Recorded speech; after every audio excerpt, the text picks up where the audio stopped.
A woman steps onto a Q train in New York City. It's late. She's tired. She's standing, gripping a pole, staring at nothing, the way you do at the end of a long day when you've stopped noticing your surroundings. She doesn't notice the man sitting a few feet away, in a jacket that's seen better winters. He notices her. Without a word, he stands, offers her his seat, sits back down like it cost him nothing at all. Someone's phone catches it. By morning, it's everywhere. Another clip in a long line of them, because this isn't the first time, and it won't be the last. The man's net worth, at last count, $380 million. He gave up a subway seat like it mattered. Here's the paradox nobody quite explains. Keanu Reeves could buy the subway car. He could buy the whole line and the block above it. His fortune is estimated at $380 million, according to Social Life magazine's 2025 breakdown of his finances. Most of it traces back to one franchise. The Matrix trilogy earned him roughly $250 million across 3 films. The John Wick franchise, on top of that, has reportedly paid him more than $100 million. And yet, he rides public transit, alone. No security detail trailing him through the turnstiles. He wears the same weathered jacket in paparazzi photos taken years apart. He's been photographed slouched on a bench, elbows on his knees, looking worn down enough that the internet nicknamed the photo Sad Keanu and passed it around as a joke. But the same actor in that photo bought custom Harley-Davidson motorcycles for his entire 12-person stunt team on The Matrix Reloaded, ranging in price from $7,000 to more than $40,000 apiece. Years later, on the set of John Wick Chapter 4, he gave 4 of his stuntmen engraved Rolex Submariner watches worth roughly $9,000 each, engraved on the back with the words, "The John Wick 5. Thank you, Keanu." This isn't a man who lacks money. This is a man with more of it than he could spend in several lifetimes, who still moves through the world like someone with almost none. Some of the internet's favorite Keanu stories, though, have gotten exaggerated in the retelling. He didn't hand $70 million in cash to Matrix crew members, despite what you may have read. The real story, according to industry outlets tracking his contracts, he restructured his own back-end deal so more of the studio's money flowed to the people building the effects. That distinction matters. It's not one grand gesture, it's a deliberate, repeated choice about where his money goes instead of into his own account. So what happened to him? What turns a person into someone who makes that choice over and over for decades? Because he's just humble isn't an answer. Humility doesn't explain foregoing tens of millions of dollars. It doesn't explain the subway. It doesn't explain the bench. Something specific happened. And it starts decades before any of the money did. Long before The Matrix, long before John Wick. Back when Keanu Reeves was a kid with a hockey stick, a learning disability nobody quite knew how to handle, and a father who was already gone. Keanu Charles Reeves was born in Beirut, Lebanon in 1964 to an English costume designer and an American geologist. His father left the family when Keanu was young. What followed was constant movement, Sydney, New York, eventually Toronto, and a childhood with no fixed ground under it. He attended a string of different high schools, played goaltender on the hockey team, discovered acting in school plays, and dropped out at 17 without a diploma. He sharpened ice skates at a rink in Toronto and worked at a gourmet grocery store to save enough money to move to Los Angeles. He struggled with dyslexia his whole life in an era when schools had far less patience for it than they do now. He played goaltender well enough to earn the nickname The Wall, already building, without knowing it, the only resume that would eventually matter. By 18, he was paying his own way, landing an agent after playing Mercutio in a stage production of Romeo and Juliet, and taking whatever roles came next. There was no family fortune underneath him, no safety net, a kid figuring it out one part-time job at a time. Then came the career. River's Edge, then Point Break, then Speed, and in 1999, The Matrix, the role that would make him one of the highest-paid actors on the planet almost overnight. But wealth arrived at the same time as devastation. In 1993, his closest friend, actor River Phoenix, died of a drug overdose outside a Los Angeles nightclub. The two had come up together, cast in similar roles, both marked early as the next generation of Hollywood's leading men. Reeves was 28 years old when he lost him. Then, in 1999, the same year The Matrix made him a global star, Reeves and his girlfriend, Jennifer Syme, lost their daughter, Ava, to stillbirth. 2 years later, in 2001, Syme was killed in a car accident. In less than a decade, Reeves lost his best friend, his daughter, and the mother of that daughter. Around that same stretch of years, his sister Kim was fighting a long battle with leukemia. This is not, he's private. This is a man who, right as the money started arriving by the tens of millions, was burying almost everyone closest to him. He rarely discusses it directly, but in the moments he's let his guard down, what he said connects the dots.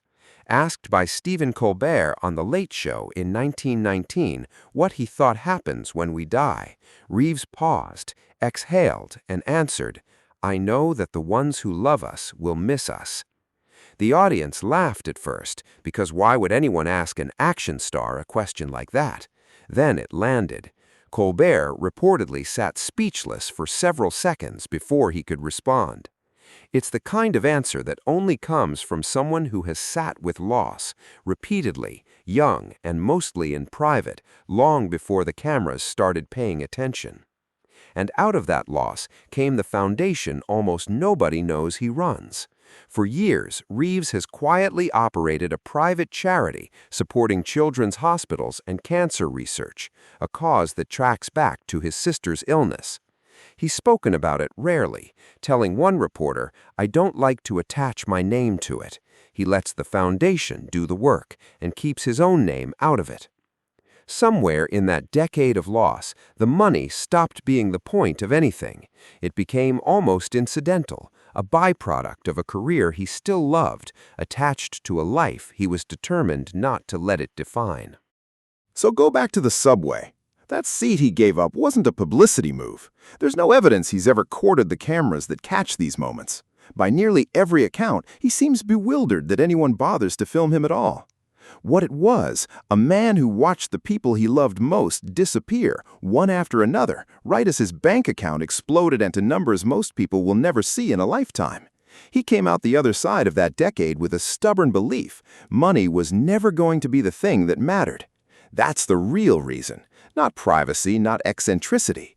Grief, arriving on a schedule cruelly timed to his success, taught him early and hard exactly what $380 million can't buy back. It's the same logic behind the pay cuts nobody asked him to take.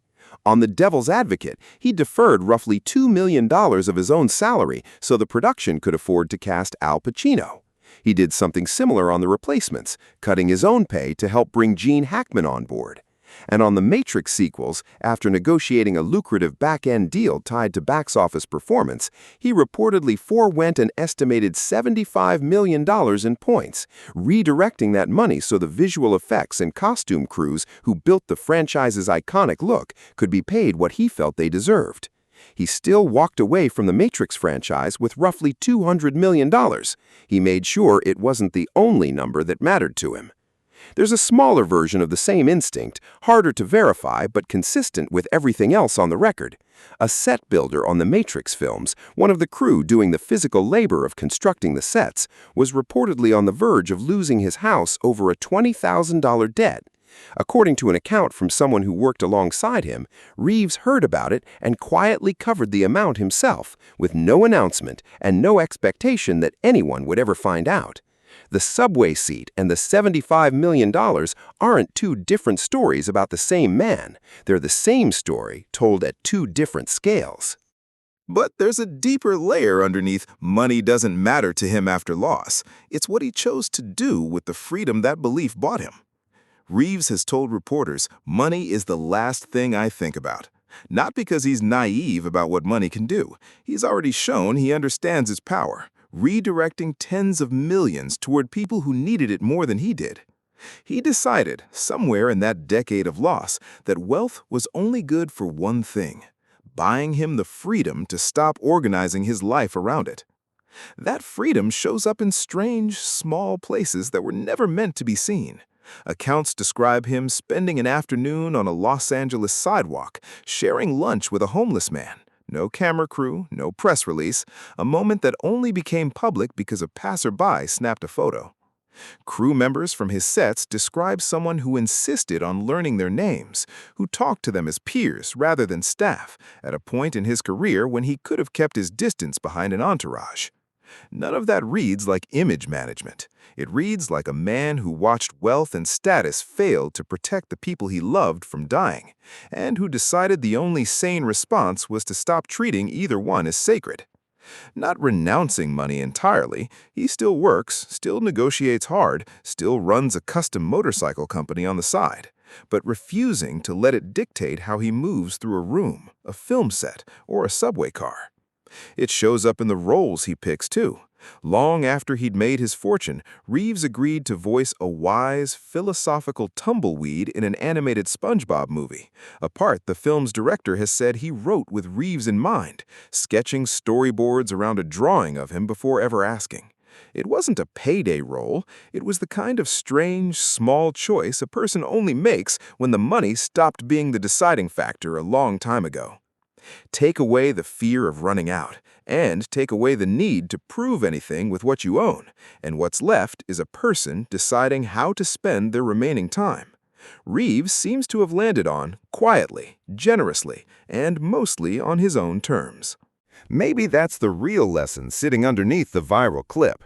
We tend to assume wealth and humility exist in tension with each other, that giving up a subway seat has to be either a performance or an anomaly for a man worth $380 million. But for Keanu Reeves, it isn't tension at all. It's consistency.